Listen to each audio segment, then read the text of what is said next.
How is AI turbocharging parcel sorting centers? Let's find out. Hello, Christian. Today's topic is about AI in parcel sorting centers. So, any ideas, any real cases which we can discuss about real optimizations, or maybe something bigger, which we can do with the support of AI? Hi, Greg. Thank you for being back here again. I would say that we've been working on AI, together with AI, in our sorting centers now for the last 5-6 years. It's very much alive. It's actually extremely useful. I think that one of the areas that we have looked most into is actually to use computer vision. And what does that mean, computer vision? It means that we are using cameras to identify things which we never could get a hold on before. And some of the cases, yes, we have put them into what we call a smart terminal today. Our smart terminal is actually a conglomerate, I would say, of most of the activities we have done over the last 5 years and the skill set we have built up during this time. So it's actually to help both our staffing in order to get some information they never had before in order to do their work. And it's the same thing for the managers in order to help them to take decisions and even support them to take decisions. And over time, we probably will take decisions for them.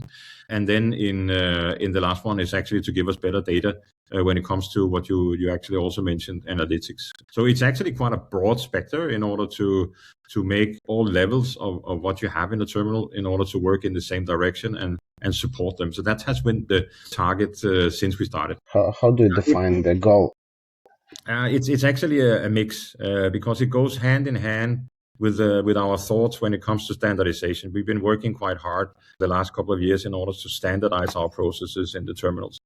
And secondly, that also the main impact here is now that we generate data, and that data is being used to give tasks. I can talk a little bit later about it, but it's also in connection to the future where we see that we need to increase from automation to more automation and robotization in order to make sure that we have resilience in our terminals, because we have problems, especially in Denmark where we're now rolling this out. We have problems in getting staffing due to many factors, low unemployment, but also locations and also how we see the use is changing. So it's a necessity. In some of the chores that we have done by computer vision is quite simple. We have used our surveillance cameras, which we always have in our operation. We have gone through the discussions, both internal legally, compliance with GDPR and compliance with AI Act and so forth, but also in compliance with our unions. We are masking every person that goes into a production is masked. So we are not showing any people in our camera solutions. So we don't care if it's Peter, Paul, or Mary, as I always say,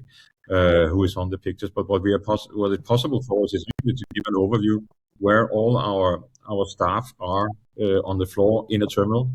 And Greg, you've been walking some terminals like I have over the years, and we're talking about 15 to 30,000 square meters. And being a manager, to know where you have the people is actually really a task. You have to walk many kilometers, and everybody is moving in direction, because that is like orchestra, a football team on a big pitch. So what we are now giving possibilities is actually to give the position of every person so we can see where they are. We are monitoring every storage area to see if we follow the principles of first in, first out, or first in, last out, whatever. Typically, the first in, last out was actually the problem that actually initiated us to keep surveillance on roller cages and pallets and stuff, and even trailers in the yards now, which we also have usage of this computer vision. So every time we put something into a storage area, there's a count starting, and the terminal themselves can define what time. If during the day maybe you have 6 hours holding time, but in the evening maybe you have 30 minutes. So you can define the slot times that you want to, when you want to get a warning that the employee actually on a screen can see that take this before the other one, in order to make sure that we are supporting the process. We have truck utilization, which we launched more than 4 years ago, where we actually measure through camera the fill rates of the trucks constantly with a video picture, which is taken between every 30 seconds and every minute, depending on where it is in the process, where we can see the fill rate building up. And we give warnings if there's no people 15 minutes before a departure. So in order to make sure that we are increasing our fill rates as mostly as possible. We have monitoring of our chutes in this terminal. So we will always monitor if they are getting blocked. And we always give a typical fill rate of the chute in order to make sure that we can control the task that we actually now give our employees If we see that the resource can be better used in another chute, we have a screen above the head, people working there, where they say, okay, fine, you're now at chute 204. We have no problems. We can see there's no parcels coming down because we combine this with our data from the sorter. No parcels coming down, and you can make better use of your resource by going to another place where there is a need. Okay, so when I usually design the potential staffing requirements for the sorting center, I need to understand what is the need for resources. And after the implementation of this monitoring of shooting, do you think that you can reduce how much you maybe how much you reduce the number of people for each shoot or for number of shoots per person? We actually think that we're getting a more holistic picture on the needs because we usually staff, as you say, you staff in areas, you staff in shoes, you staff in arrival, departure, and stuff like that. But what we're seeing now, we are now staffing in what we call families. So now we're grouping the area on like areas instead, more like just on shoots. We have a belief that we can get the reduction of the number of FTEs for up to 10% by just improving that nobody has to tell anybody where to go.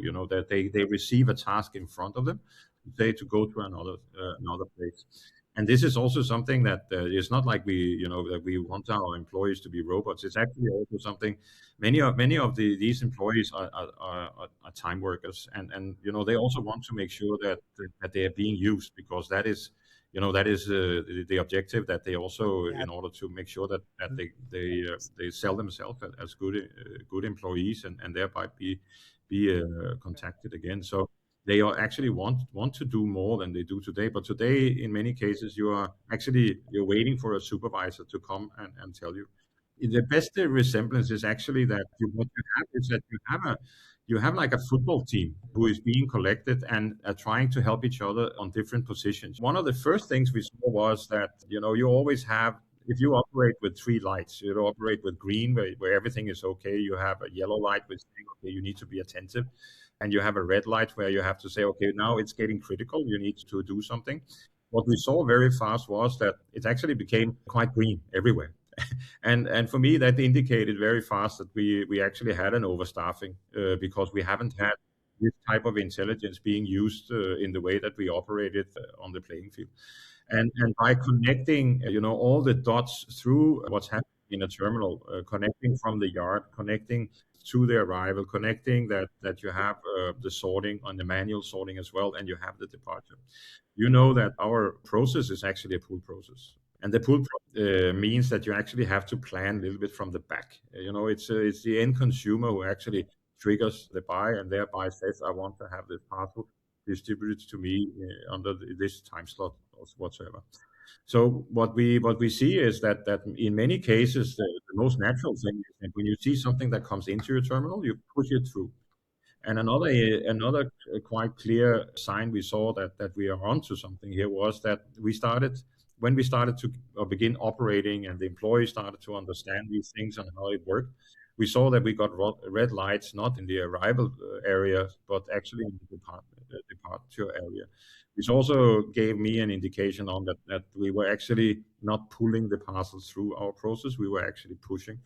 And when you push, you in general will suffocate the process, so to speak, that you push more parcels than you can get them off the chute, or you block the chutes because you can't get the parcels out to departure and into the gates of the waiting vehicle. So we've seen that some really positive effects, and the operational support function are really into this game now, and they actually themselves saw that staffing in these areas didn't make sense because it was then if you had a gate which was close to a chute, then you had to ask somebody maybe from the other side of the terminal to come, because maybe you have departure gates in both sides, to come to this side and move, which gave you a lot of walking time, which actually also was waste. And that was actually the trigger too, that we started now to group them in families, which is based on more on geozones. But I'm sure that over time we will actually work like one team, and thereby saying, okay, fine, now we have more people, the more we have more people that we need. That means that we have a possibility to put some people to rest on the bench, or we have too few people set up a different formation that they have to play. I think that the picture of seeing a football team instead of seeing zones makes perfect sense. That's very interesting usage of AI for optimization, process optimization.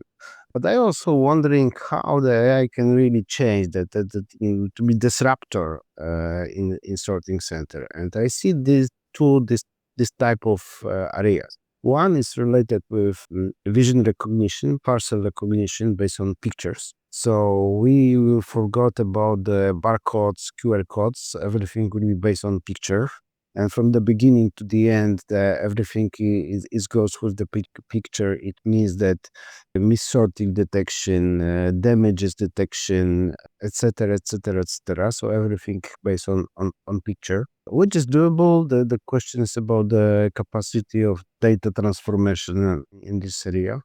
I understand you use a little bit in the process optimization this kind of solution, so it may be end to end as well. And the second area, which I really believe that can be a game changer, is the change of because the still biggest constraint is about capacity, and we do a lot of different process optimization to reduce this capacity. But finally, if we can think about the sorting center for the day, it's kind of static type of processes and flows. What about AI, which can change, reassign sorting scheme between different sorting center based on capacity and based on flows? So then we can sort, for example, reassign some kind of volume to the different sorting center, which probably have much better capacity than another. And all of these can be real game changers. I concur, and I will say that we are working on the first one, which is about seeing can we use computer vision in order to abolish labels, so to speak. And I think first time I mentioned this to some operational people, which actually roared up against me, was more than 10 years ago. And now computer technology is actually giving us, or camera technology giving these possibilities. It's something that we are following. I think that you have to think about the whole process. In the sorting, it's actually not a problem because we have been working with OCR cameras and camera recognition for many years. But when it comes to sorting down in the chutes where you need to the information, we believe now it's feasible. We also need to make sure that we can take it into the distribution.